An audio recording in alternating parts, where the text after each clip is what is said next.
This is a quick review of the types of slope that we're going to see in class. So our learning target is going to be, I can determine the sine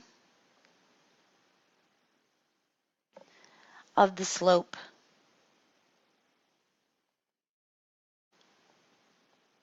of a graph.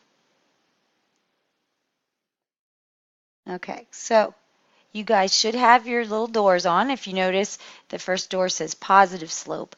And when you open it, what you should see in there is a line that increases. So you'll need to draw this.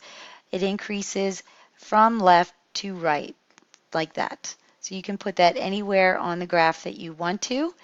And then when you open the big door where it says, how can I tell if the line has positive slope?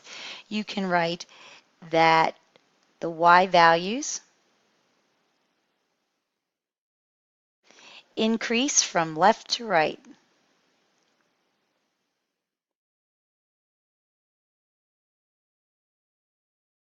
So they increase from left to right. So you read a graph the way you read a book. Okay, then the next door you open shows a snowman going downhill. So the negative slope will show a line that goes down from left to right.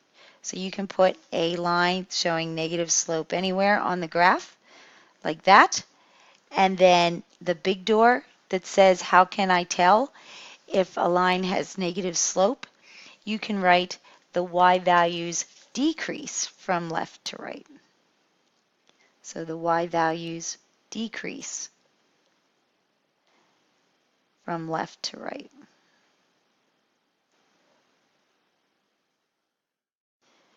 And again, you read it like you read a book. You start from the left side and go to the right, and you see the line is going down. Okay, next door we have is zero slope. And if you notice, the boy's just holding still on the door because the sled or the ski won't go, or I guess it's a snowboard, won't go either way. So we just need to draw a horizontal line on that graph. And you can put it anywhere you want on the graph. So I'm going to put mine here. So there's my horizontal line. And how can you tell if a line has zero slope? We can just write it's a horizontal line. So every horizontal line has zero slope.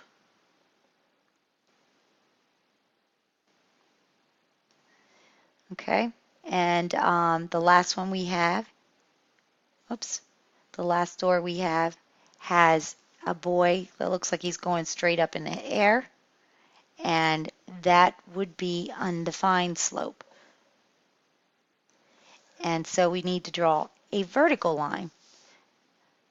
So you can put that vertical line anywhere you want to on this grid, like that.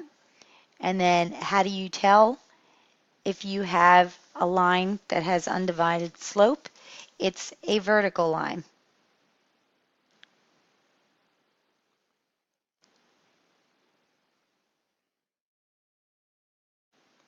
Now what you need to do on the back is use rise over run to find the value of each of those, the value of the slope of each of those lines.